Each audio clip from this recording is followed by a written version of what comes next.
Hi guys, bienvenue au Goddess Mindset. Ça fait super longtemps que j'ai pas publié de podcast, un mois exactement, mais je suis de retour. Alors on va faire comme d'habitude. Abonnez-vous, likez, activez votre petite cloche de notification pour recevoir les prochaines vidéos. Alors aujourd'hui, c'est pas un thème en particulier, mais c'est un personnage. Je sais pas si vous avez regardé la nouvelle télé-réalité sur Netflix, Young, Famous and African. C'est une télé-réalité qui montre la vie de jeunes Africains riches. Ce sont des stars de la musique, de la danse, souvent de l'industrie musicale dans plusieurs pays d'Afrique, notamment de l'Afrique anglophone. Voilà, donc il s'agit de montrer leur mode de vie et d'exposer un peu leur richesse par cette télé-réalité. Et voilà, donc il y a un personnage qui m'a marqué. Et je voulais en parler des leçons que moi je tire par rapport à ce que j'ai vu. Il s'agit de la femme de Two-Face Idibia. Elle vit certaines choses et parce que c'est une femme noire comme nous, comme vous et moi, je pense qu'il est bien que j'en parle ici étant donné que c'est le thème de ma chaîne. Let's go. Une chose est sûre, c'est qu'ils sont vraiment très loin de nous. Côté niveau de vie, richesse et tout. Ils sont vraiment très loin de nous, les Africains francophones. Ils ont vraiment compris le sens des mots artistes et influenceurs. C'est juste parfait. Cependant, j'ai adoré, mais à mon humble avis, il y a un peu trop de forcing. On sait qu'ils sont riches, on sait qu'ils ont de l'argent, mais ça crie un peu trop new money. Ce qui est triste, c'est qu'on sent une volonté désespéré de montrer aux Occidentaux que nous aussi on existe, que nous aussi on est riche. Et c'est un peu embarrassant parce qu'on copie leur modèle. Et lorsqu'on copie, on imite mal les styles, les costumes, les maquillages. Tout est bizarre parce que ça c'est même pas des tenues, c'est des costumes en fait. Personne ne s'habille comme ça à 8h du matin pour boire du champagne. Pourquoi les fossiles touchent les sourcils? C'est juste extrême, mais on va mettre tout cela sur le compte de la culture anglophone. Deuxièmement, Zari, the boss lady, goddess aussi. Elle est super féminine, elle a confiance en elle, elle en impose. On ne peut pas ne pas la voir. Et en plus, je pense que c'est elle qui semble n'avoir rien à prouver, qui s'habille et se maquille normalement. Elle est calme, tranquille et sans souci. En tout cas, c'est réconfortant de voir l'Afrique briller d'une autre façon, de voir des Noirs riches et heureux, et surtout de voir Africa by night et nous faire rêver. C'est juste incroyable. J'adore cet aspect de la télé-réalité. Ce qui nous intéresse ici, c'est le cas de la femme de Two-Face et ce qu'on peut en tirer. Innocent Uja Idibia, ou mieux connu sous son nom de scène Two-Face Idibia, est un chanteur, compositeur nigérian, acteur et producteur de disques. Il a été membre de l'ancien groupe de R&B et hip-hop Plantation Boys. Je pense que vous le connaissez avec la chanson Oh Mama African Queen. C'est cette chanson que tout le monde connaît. Alors, sa femme c'est Annie. Et Annie, c'est le prototype de la vraie femme africaine. La femme de Two-Face est tellement brisée à l'intérieur à cause de toutes les tromperies de son mari. D'abord, il faut savoir qu'il a eu plusieurs enfants dehors, hors mariage et tout. Donc, c'est vraiment beaucoup de blessures émotionnelles qu'elle a en elle. Et elle est tellement brisée à l'intérieur que soit elle pleure pour tout lui fait mal, ou soit elle rit pour tout, pour prouver que tout va bien. Les deux extrêmes en fait. Et vous savez que lorsque quelqu'un rit de tout et pour tout, pour prouver que tout va bien, c'est qu'il y a un énorme problème. Comme Stromae l'a dit, tu souris trop pour être heureux. Et c'est exactement ce qui se passe avec elle. Elle rejette toutes leurs insécurités sur leurs amis et sur toutes les autres situations de la vie, au lieu de regarder en face ce qui les détruit, leur mariage ou leur relation. Elle a connu le gars à 16 ans en fait. Elle a connu Two-Face à 16 ans. C'est toute sa vie. Et elle lui a montré qu'elle ne peut pas vivre sans lui. Et lorsque tu montres à quelqu'un, ou à un homme surtout, qu'après lui tu vas mourir, c'est exactement comme ça qu'il te traite. Alors comment gérer ses émotions pour gagner dans les relations amoureuses? Numéro 1. Ne jamais mettre tous ses œufs dans le même panier. Qu'est-ce que je veux dire par là? Le fait d'avoir quelque chose à faire dans la vie vous empêchera de trop penser et d'avoir toutes vos émotions impliquées dans votre mariage ou dans votre relation. Vous devez avoir d'autres choses à faire. Même si vous êtes une femme au foyer, allez faire du yoga. Occupez-vous de vos enfants, de votre animal de compagnie, vos associations, votre vie caritative ou la carrière pour les femmes qui travaillent ou les activités de l'église.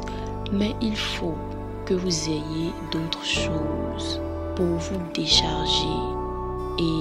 décharger mentalement et pour émettre vos émotions ailleurs. Car vivre pour un foyer uniquement et ou pour un homme, c'est dangereux pour votre santé mentale et pour votre cœur. Diversifiez vos activités afin de garder votre cœur, c'est hyper important. Au fil des siècles, les femmes ont inventé des systèmes pour se distraire et exprimer leur féminité loin des hommes. Parce que les hommes n'étaient pas toujours invités dans toutes les affaires des femmes en fait. La danse, la sculpture, le jardinage, le maquillage, vous pouvez écrire aussi, dessiner ou apprendre de nouvelles choses. Mais ne mettez jamais tous vos œufs dans un seul panier. Ne vivez pas seulement pour les hommes, ayez vos objectifs, vos ambitions. Et cette phrase, ne mettez jamais tous vos œufs dans le même panier, retenez-la parce qu'elle va revenir plusieurs fois et sous plusieurs formes et avec d'autres significations sur cette chaîne YouTube. Mais aujourd'hui, c'est la première signification. Ne mettez jamais tous vos œufs dans le même panier. Apprenez à diversifier les lieux où vous déposez vos émotions. C'est très important pour la santé mentale d'une personne et surtout pour la santé mentale d'une femme. Étape 2. Détachez vos émotions de votre relation amoureuse. Vous savez, lorsqu'un homme sait qu'il vous tient et que quel que soit ce qu'il fait, vous ne bougerez pas, il fait ce qu'il veut de vous et c'est extrêmement dangereux. Je sais que cela paraît fou et surréaliste, mais je crois qu'à un moment donné de la vie, on ne peut pas continuer à donner tout notre cœur, notre âme, notre esprit, toutes nos émotions à des relations amoureuses sous prétexte qu'on est amoureuse. Tout est une affaire d'équilibre. Rien n'est tout blanc ou tout noir dans la vie. Tout est une question de mesure. Et dans un mariage surtout, je pense qu'il est important d'apprendre à aimer et de donner de son temps, de son émotion, de son énergie de façon réfléchie et responsable. Parce que c'est censé durer toute une vie. Et vous ne pouvez pas souffrir comme ça à chaque fois qu'il y aura un souci, à chaque fois qu'il y aura un problème. La femme de Two-Face par exemple, elle est traumatisée et souffre parce qu'elle y met tout son cœur et toute son estime depuis qu'elle est très jeune. Comme elle a dit, elle a rencontré Two-Face à 16 ans. Donc, elle vraiment investit tout son cœur et toute son âme, comme plusieurs femmes en fait. Et c'est pour cela que cela vous touche autant. C'est pour cela que vous souffrez autant.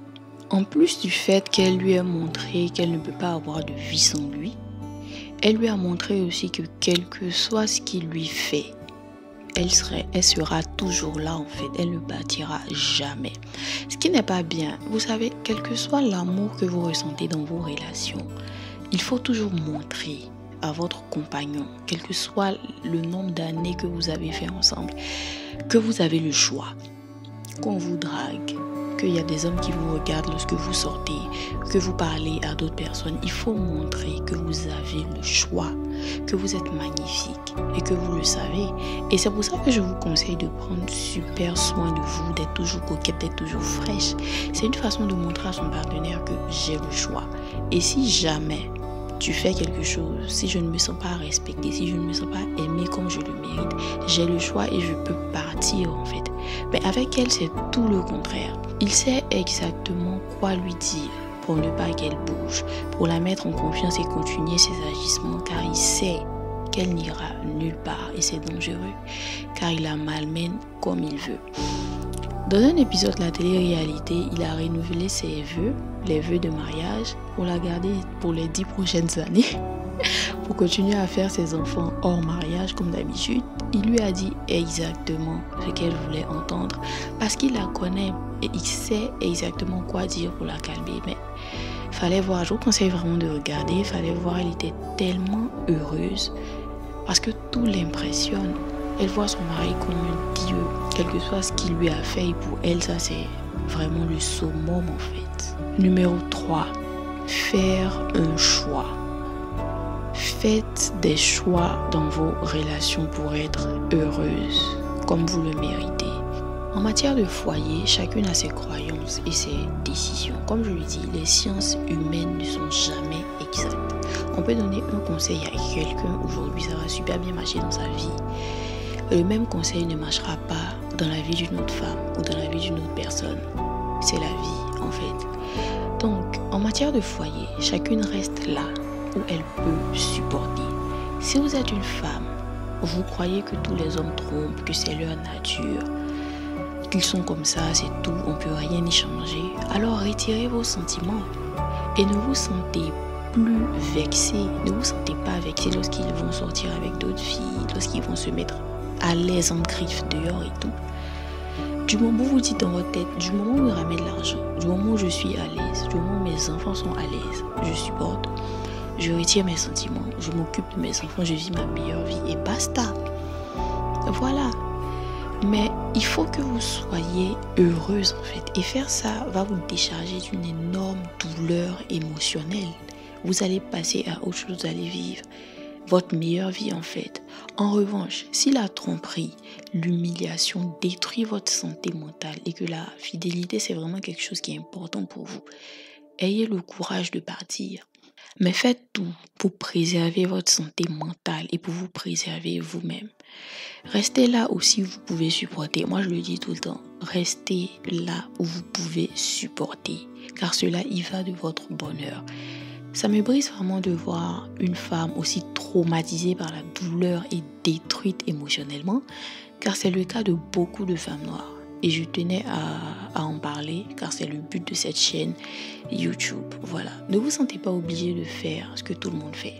Si vous pouvez supporter, vous vous dites que tous les hommes trompent et tout, je m'en fous. Ok, vous pouvez le faire parce que votre cœur peut le faire. Mais si vous ne pouvez pas supporter cette douleur, la tromperie, l'humiliation, ayez le courage de partir. Vous n'êtes pas obligé de faire comme toutes les femmes africaines en fait. C'est à vous de protéger votre cœur et vos émotions afin d'avoir une vie agréable et de garder une santé mentale et émotionnelle saine. Tout est une question d'équilibre. Tout n'est jamais trop blanc ou tout noir. Il faut savoir équilibrer les choses. Toute votre vie entière ne peut pas tourner autour d'un homme, d'une relation amoureuse ou de mariage. C'est dangereux et toxique pour vous. C'est bien de tomber amoureux et de se marier, mais sachez gérer vos émotions. Parce que c'est ce qui va permettre et c'est ce qui va vous accompagner tout au long de votre vie. C'est ce qui va déterminer si vous serez heureuse ou pas. Comment est-ce que vous arrivez à gérer vos émotions? Les femmes noires sont trop émotionnelles. Sachez gérer vos émotions et votre cœur. Faites de bons choix pour vous, pour pouvoir être heureuse tout le long de votre vie. Et je tenais à préciser quelque chose avant la fin de cet épisode, c'est que en fait, toutes les choses que je dis ici, savoir gérer ses émotions, ne pas mettre ses œufs dans le même panier, faire des choix, etc. C'est pas des choses faciles. On se lève pas un matin et on maîtrise toutes ces choses. Ouais, je me lève aujourd'hui, je choisis de ne pas mettre mes émotions. Non, c'est du temps, c'est du travail.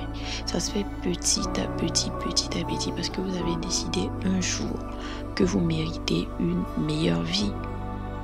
Donc, mettez-vous au travail. Il n'est jamais trop tard pour commencer. Mettez-vous au travail. Ayez l'habitude de vous distraire, de faire d'autres choses, de passer à autre chose dans votre vie. Et ça va venir avec le temps. Voilà, merci. Alors c'est tout pour ce podcast. Merci beaucoup de m'avoir écouté. Merci pour mes nouveaux abonnés. Nous sommes à 100 abonnés aujourd'hui. Je suis vraiment contente. Donc merci de m'écouter, merci de me lire. Et n'oubliez pas de partager ce podcast à votre soeur, vos amis, les femmes de votre famille, sur Facebook, Instagram, tout dépend de vous. N'oubliez pas de me suivre aussi sur Instagram parce que du lourd arrive. Merci mes gars, à bientôt.